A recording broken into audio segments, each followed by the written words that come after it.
Assalamualaikum warahmatullahi wabarakatuh. Bismillahirrahmanirrahim. Alhamdulillahilladzi 'allamal insana ma lam ya'lam. Wassalatu wassalamu ala khairil anam sayyidina wa maulana Muhammadin wa ala alihi wa sahbihi wa sallim tasliman katsira.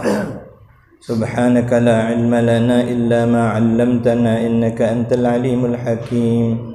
Wa la hawla wa la quwwata illa billahil aliyyil azim.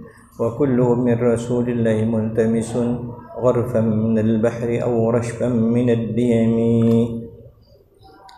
Imam Masjid Nurdin hafizahullah wa ta'ala wa nafa'ana bihi wa bi'ulumihi wa bi asrarihi.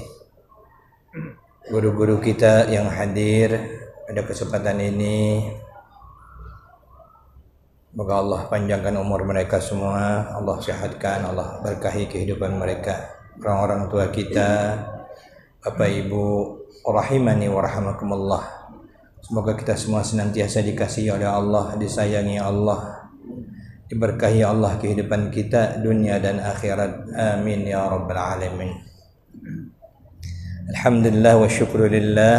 Hari ini hari Ashura 10 Muharram, Allah izinkan kita dapat bersama dan mudah-mudahan Allah menerima segala amal ibadah kita di dalamnya, termasuk pengajian kita pada malam hari ini kita jadikan sebagai taqarrub kita kepada Allah Subhanahu wa taala.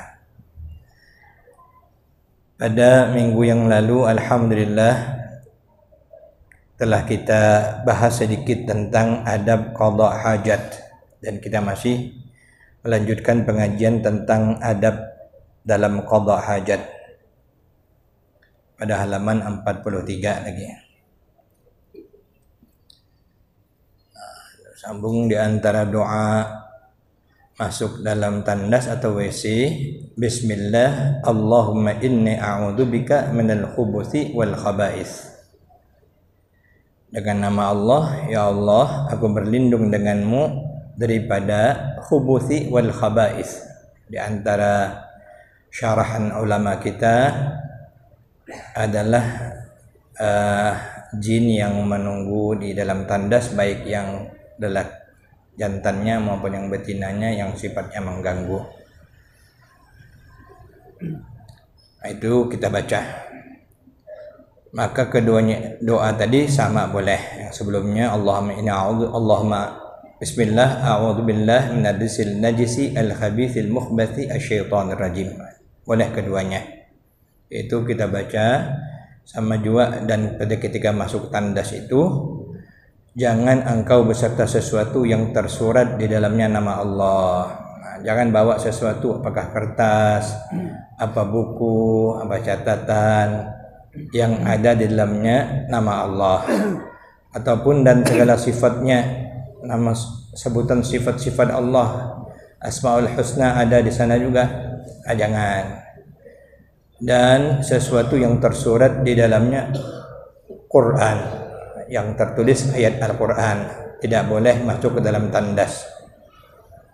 Dan yang tersurat di dalamnya juga nama malaikat dan nama anbiya, tidak boleh, karena yang demikian itu makruh. Ada pertanyaan, macam mana HP? Ada Quran di dalamnya, ada doa dan sebagainya. Alhamdulillah sudah dibahas oleh para ulama. Selagi HP itu ditutup, tidak ada tulisan, tidak ada Al-Qurannya yang hidup, memang dimatikan aplikasinya, keluar dari aplikasi dan HP dalam keadaan padam, ataupun dimatikan, lebih afdal. Itu tidak mengapa, karena dia tidak termasuk sesuatu yang tersurat. Dia hanya semacam image ataupun gambaran yang kemudian dihilangkan.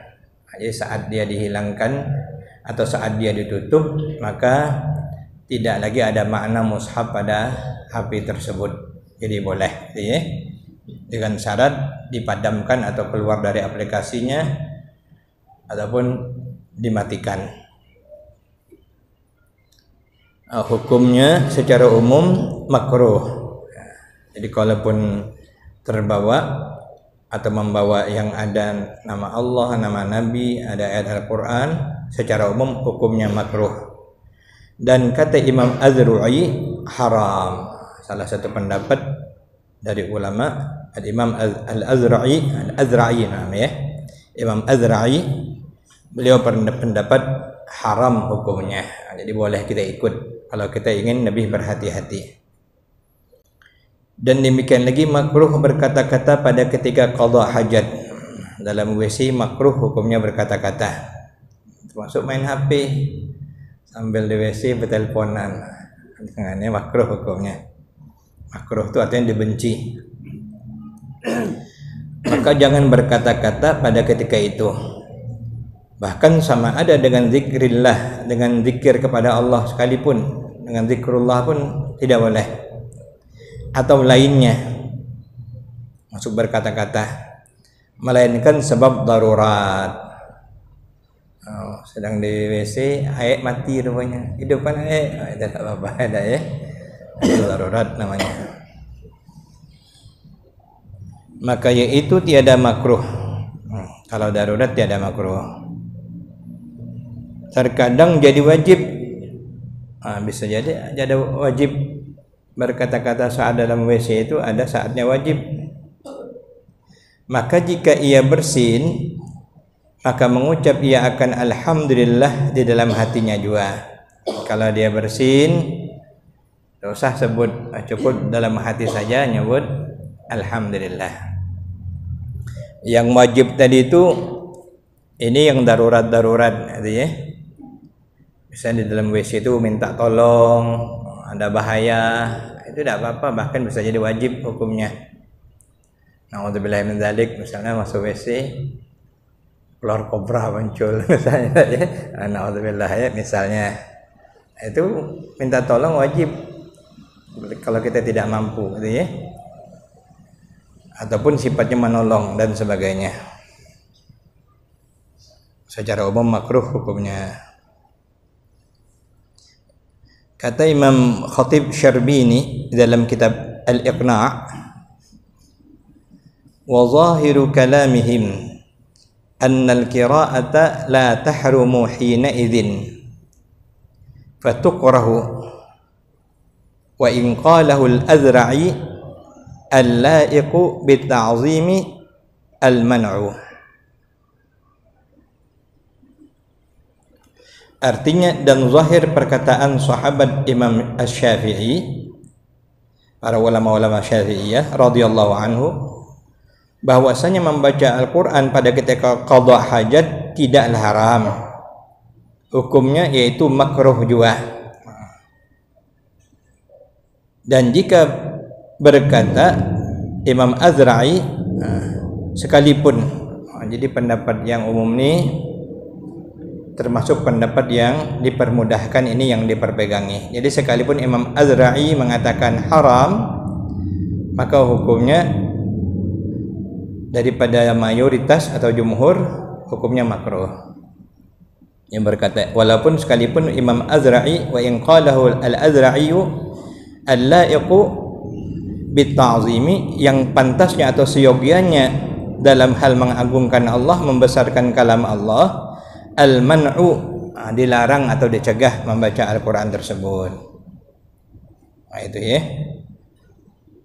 Dan demikian lagi sunnah pada ketika masuk ke tandas itu jangan terbuka kepalamu. Nah, jadi sunat kita pakai tutup kepala. Nah, guru kita, orang tua kita di Tungkal umumnya ada songkok. Misalnya songkok itu sudah buruk, yang tak dipakai lagi untuk sholat. Songkok itulah setiap masuk tandas dipakai, ya. Atau tutup kepala masuk ke dalam tandas itu sunnah hukumnya. Jangan terbuka. Dan lagi siogianya memakai, ini cara apa nih, alas kaki ini ya, memakai sandal. Kalau dalam kitab An-Ni'al memakai sandal. Sunat memakai sandal. Sunat tutup kepala, dengan apapun tutupan, boleh dengan sapu tangan atau semacam songkok atau semacam kain masuk ke dalam tandas itu sunnah hukumnya. Wallahu alam. Dari sebagian ulama-ulama di bidang kesehatan at-tibb ruhani ada dikutip di antara hikmahnya adalah dicegah daripada terkena sihir. Karena salah satu tempat itu wal'iyadzubillah, semoga kita dilindungi Allah, sihir itu bisa datang sewaktu kita berada di dalam kamar mandi. Makanya di antara doanya juga Allahumma inni a'udzubika minal khubuthi wal khaba'ith. Nah, itu ditutup kepala. Tapi wallahu alam. Tapi secara umum itu tidak ada keterangan, itu hanya semacam penjelasan dari ahli yang semacam ahli yang bisa ngobati orang nih, itu ya, paranormal gitu lah. Tapi dalam tibb ruhani ada kaitannya dengan pengobatan cara Islam. Jadi siogianya memakai sendal masuk ke dalam tandas, dan sunnat engkau dahulukan kakimu yang kanan pada ketika keluar. Kemarin kalau masuk ke dalam tandas pakai kaki kiri atau dulukan kaki kiri, qaddimil yusra, maka ketika keluar kita mendahulukan kaki kita yang kanan waktu keluar daripada tandas itu. Dan baca olehmu tatkala keluar daripada tandas itu, bacanya di luar tandas, di luar toilet, di luar WC. Sudah sampai di luar, baca Alhamdulillahilladzi azhaba anni ma yu'dhini wa abqa alayya ma yanfa'uni. Alhamdulillahilladzi azhaba anni ma yu'dhini wa abqa alayya ma yanfa'uni. Artinya segala puji bagi Allah yang menghilangkan dia daripada aku, akan adhaba anni ma yu'dhini, sesuatu yang menyakitiku. Penyakit yang ada padaku dihilangkan Allah akan dia, akan daku ya. Wa abqa alayya ma yanfa'uni, dan mengekalkan ia Allah atasku apa yang memberi manfaat akan daku. Wa abqa alayya ma yanfa'uni. Atau baca juga olehmu, boleh pilihannya ghufranak alhamdulillahilladzi adhaba 'annil adza wa 'afani. Mungkin yang lazim kita baca ya. Artinya ampunilah olehmu akan daku ya Allah, ya Tuhanku, segala puji bagi Allah yang menghilangkan ia daripada aku akan yang menyakiti akan daku. Jadi yang menghilangkan apa yang menyakitiku, wa'afani, dan memberikan afiah kepadaku. Afiah akan daku. Afiah ini kesehatan, keamanan, kenyamanan, kelapangan. Banyak makna afiah ini. Nabi mengajarkan kita salullahal afiyah, mohonlah selalu kepada Allah al-afiyah, diberikan afiat. Ini diantaranya kita baca keluar dari WC, ghufranak alhamdulillahilladzi adhaba 'anil adza wa 'afani. Maka kedua doa itu sama, boleh baca alhamdulillahilladzi adhaba 'anni ma yu'dhini wa abqa 'alayya ma yanfa'uni, atau kita baca ghufranak alhamdulillahilladzi adhaba 'anil adza wa 'afani. Subhanallah, Nabi kita sallallahu alaihi wasallam, kata Sayyidina Aisyah, kana sallallahu alaihi wasallam fi kulli ahyanihi yadhkurullah. Adalah Nabi sallallahu alaihi wasallam setiap saatnya berzikir kepada Allah Subhanahu wa taala. Zikir doa, zikir doa, zikir doa dalam setiap apapun kegiatan beliau. Jadi dari hal yang sepele, yang kecil ini kita amalkan. Masuk WC, baca, berlindung dengan Allah, kaki kiri dulu, keluar WC kaki kanan dulu, baca doa, dapat tutup kepala, dapat pakai sandal ya, yang sesuai lah, menyesuaikan gitu ya. Bisa juga kadang Sekarang ini ada yang bagus macam di tempat kita kan ada supaya jangan licin, ada alasnya ini. Kadang-kadang pakai sandal kalau tak sesuai tempat licin malah berbahaya. Jadi kita sesuaikan juga. Jadi ada kemudahan dalam agama kita tentunya.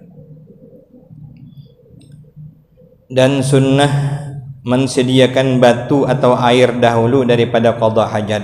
Sudah siap dulu, alat basuhnya sudah ada, airnya ada, atau katakanlah batu karena tidak ada air atau mau dua-dua itu ada, sudah disiapkan. Itu sunnah hukumnya. Melainkan pada tempat beradat yang disediakan padanya qada hajat. Kecuali kita sudah tahu mesti ada sudah, macam rumah kita sendiri atau WC yang berbayar, itu tentunya ada. Nah, di tradisi di kita juga di Malaysia misalnya, setiap kita masuk tandas di mana-mana bayar, tetapi bersih, wangi, bersih, tidak apa-apa kita bayar 2.000 deh, 3.000. Syaratnya bersih. Ayahanda kita kayak Haji Muhammad Ali waktu ke Singapura memuji orang Singapura. Orang Singapura ini ngamalkan Islam ya. Kenapa ya? Bersih, rumahnya bersih, toko-toko bersih, jalan bersih, kamar mandinya bersih.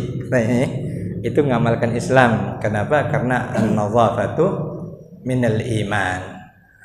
Sayangnya dia kalau orang Islam berpahala tentunya menjaga kebersihan. Jadi sudah ada tempat qada hajat itu disediakan, sudah air, itu kita sudah tahu tidak apa-apa. Tapi kalau kita belum yakin, siapkan dulu, bawa air, bawa batu. Apalagi kalau kita sedang jalan-jalan ke tempat, ke kebun-kebun, ada nampaknya macam WC, jangan langsung tembak, jangan-jangan tak ada airnya nanti ya. Jadi sunat bawa dulu, siapkan dulu. Dan demikian lagi sunat istibra. Ini mesti kita ketahui. Istibra setelah daripada kemih. Setelah buang air itu kita istibra. Bagaimana cara istibra itu? Dengan berdaham-daham.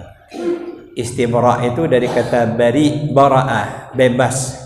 Istabra'a, minta bebaskan. Jadi usaha untuk membablaskan ya, supaya betul-betul sudah habis, keluar bersih, itu namanya istibra. Di antara caranya adalah dengan berdaham-daham, atau dekat situlah kita berjalan-jalan di tempat, gerak-gerak dulu kalau masih ada gitu ya. Berarti kalau kata sudah berumur, ini mungkin tidak selancar yang masih muda, jadi berdaham-daham dulu. Di antara caranya memang nanti yang paling mudah itu misalnya kalau duduk, maka kita duduki tumit kaki kiri, kaki kanan ditegakkan. Biasanya untuk orang muda atau orang yang kurus ini enak lah ya. Itu kalau sudah badannya gemuk apa ya sudah ya sudah. Sambil berdaham-daham agar keluar bablas sisa-sisa air kemih. Itu istibra. Dalam satu pendapat hukumnya wajib, itu ya. Jadi kita habis kencing, habis buang air kecil, berdaham-daham, itu ya. Itu menekannya di perut. Bukan di tenggorokan, bukan di perut ya. Di perut. Menekannya di perut supaya dia keluar. Kalau nekannya di tenggorokan, tidak ada keluar ke atas, keluar ke atas dia. Istibra. Jadi dalam satu pendapat hukumnya bahkan wajib istibra itu, atau berjalan-jalan di tempat, atau dengan diurut-urut, diurut ya. Di antaranya macam gini, macam orang merokok. Kalau yang laki-laki, di antara lain itu.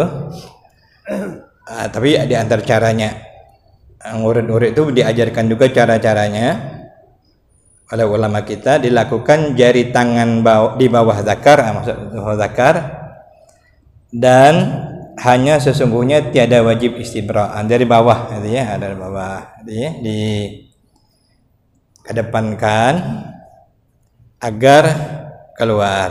Tapi di sini disebutkan tiadalah wajib istibra itu. Tapi satu pendapat mengatakan wajib. Karena pada zahir apabila putus kemih itu niscaya tiada kembali ia. Jadi secara adatnya orang yang sudah buang air kecil tidak mungkin lagi balik lagi dia secara adat. Tapi pada kenyataan ada yang payah ya, yang memang harus dia istibra supaya betul-betul keluar. Pendapat yang lain mengatakan kalau memang yakin masih ada, itu bahkan memang wajib istibra itu hukumnya. Kebiasaannya dia tidak pernah bablas, dia harus memang mengulang lagi, maka wajib hukumnya istibra. Tapi orang yang biasa-biasa hanya disunahkan saja. Orang sehat tidak ada masalah, itu sunnah saja dan tidak apa-apa jika tidak istibra. Dan kata Syekh Ibnu Hajar di dalam Minhajul Qawim, lakin ikhtara jam'un wujubahu. Ini tadi. Tetapi dipilih oleh kebanyakan ulama wajib hukumnya istibra tersebut. Inilah pendapat yang ternyata dipilih oleh para ulama kebanyakannya. Kemudian arti setelah daripada kemih, jadi setelah buang air kecil wajib hukumnya istibra tersebut. Karena sabda Nabi sallallahu alaihi wasallam, tanazzahu minal bauli fa inna 'ammata 'adzabil qabri minhu. Artinya tanazzahu, sucikan olehmu, minal bauli daripada air kecil, air kencing, air kemih. Fa inna 'ammata 'adzabil qabri, karena bahwasanya kebanyakan orang yang disiksa dalam kubur itu sebab tiada istibra daripada kemih. Fa inna 'ammata 'adzabil qabri minhu. Gara-gara tidak istibra, tidak bablas tadi, tidak dibersihkan. Nanti berbeda dengan orang yang kena sakit prostat, namanya salisil baul. Salisil baul ini artinya yang terus-menerus menetes. Jadi cukup nanti bagi orang salisil baul, mungkin ada nanti bab pembahasan khusus. Setelah dicuci, dibersihkan, boleh nanti memakai semacam ikat, apakah diikat pakai kapas atau pakai pampes misalnya ya, yang sifatnya jangan sampai nanti menetes ke tempat sholat. Itu boleh dia melanjutkan berwudu dan dapat dipakai untuk satu paket satu waktu sholat, mulai untuk qabliyahnya, sholat wajibnya, setelahnya. Tetapi nanti wajib berwudu setiap kali hendak sholat lagi. Nak asar wajib lagi berwudu, nak maghrib wajib lagi berwudu. Bagi orang yang kena penyakit kencing tidak lancar atau salisil baul yang selalu menetes, atau bahasa kitanya rembes itu ya. Orang yang tua biasanya mengalami. Mudah-mudahan Allah jagakan kita. Jadi wajib hukumnya istibra karena kebanyakan azab kubur itu gara-gara tidak bersih, tidak bablas dalam buang air kecil.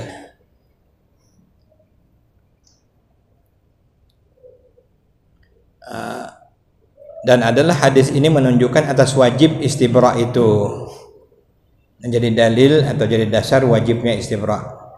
Dan kata Khatib Syarbini dalam kitab Iqna', wa yuhmalul hadithu ala ma idza tahaqqaqa aw ghalaba ala dhannihi bimuqtada 'adatihi annahu illam yastabri kharaja minhu syai'un. Artinya, dan ditanggungkan akan hadis ini, artinya hadis ini diprediksikan atau diperkirakan atau diarahkan alama idza tahaqqaqa aw ghalaba ala dhannihi, kepada yang menunjukkan atas wajib istibra itu, yaitu atas yang apabila ia yakin atau ghalib menjadi adat baginya atau zonnya, dia memang yakinlah atau memang itulah kebiasaannya, bahwa dia kalau tidak istibra maka tetap ada air kencingnya itu dan bakal menetes. Itu ya. Hadis ini di situ dipakaikan bagi orang yang memang sudah tahu bahwa dia pada kebiasaannya kalau dia tidak istibra nanti keluar lagi air kencingnya, maka menjadi wajib baginya, ya. Jadi dengan dihukumkan pada adatnya itu bahwasanya jika tiada istibra niscaya keluar daripadanya itu sesuatu daripada kemih, maka jika adat seseorang yang demikian itu maka wajib baginya istibra itu, tiada syak. Jadi orang yang memang ada masalah dalam buang air kecil, hukum istibra, hukum meyakini sudah keluar habis itu, baik dengan cara berdaham-dahamkah atau diurut-urutkah atau dia bertegak-tegak dulu nunggu lagi keluar lagi sampai betul-betul selesai, maka itu hukumnya wajib. Hukumnya wajib. Tapi kalau dia menderita sakit salisil baul, dia boleh setelah mencuci dia tutup pakai kapas atau pakai pampes, dia boleh lanjut berwudu dan lanjut sholat untuk satu paket sholat. Dan jika ada engkau hendak qada hajat di padang, di tanah lapang, ini misalnya kita balik kampung, entah macam mana, berhenti di padang tanah lapang, tengah sawah, di Bukit Tinggi, banyak itu sawah-sawah misalnya, ya. Di padang-padang kalau kita ke mana-mana, ke kampung, ke Kerinci misalnya, maka kalau mau qada hajat, hendaklah engkau jauh daripada penglihatan orang. Jangan di pinggir jalan tuh nembak, jauh-jauh dikit. Masuk dulu, ya, carilah tempat-tempat yang kira-kira tidak ada dilihat orang, jauh daripada penglihatan orang, sekira-kira tiada dilihat oleh orang. Dan hendaklah berlindung dengan sesuatu jikalau ada diperolehnya. Jadi kalau ada yang dapat tempat lindungan, berlindung di situ, tapi jangan langsung ke bawah. Misalnya pohon, jangan tembak akar pohon tuh. Apalagi kalau ada lubang-lubang di tanah, jangan, ya. Itu yang kadang-kadang pas balik demam. Kenapa? Karena tertembak rumah orang. Ya, ada yang menghuninya itu, ya. Nah, itu. Apalagi misalnya pohon itu buah-buahannya yang berbuah, misalnya pohon tomat, tembak itu, ya. Pohon kates, tembak bawahnya, jangan, ya. Kalau bisa pilih cari sebagai tempat perlindungan saja, tapi jangan langsung di bawahnya. Sunat mencari tempat untuk berlindung, ya, atau bikinlah perlindungan. Paling tidak kalau orang dulu tutup dengan baju kita. Jadi kalau memang tutup bagian atas muka dan baju kita nih, tidak nampak bawah tak apa-apa, nampak muka jangan. Enggak lah, ya, maksudnya tutuplah, ya, sekira-kira tidak nampak orang. Itu salah pula, atas ditutup bawah tidak.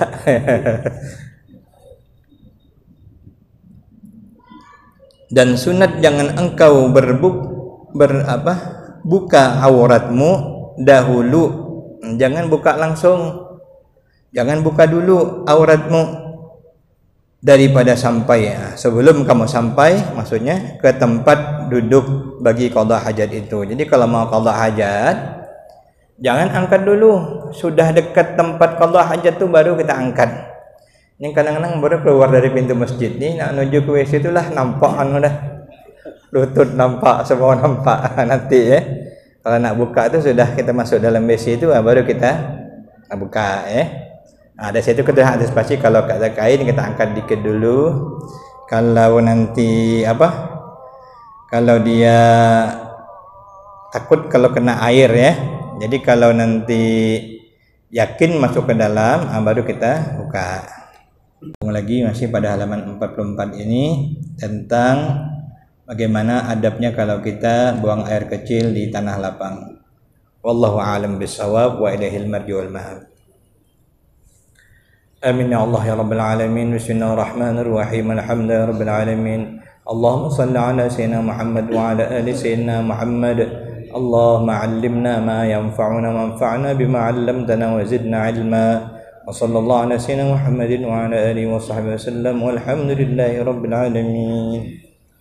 Assalamualaikum warahmatullahi wabarakatuh.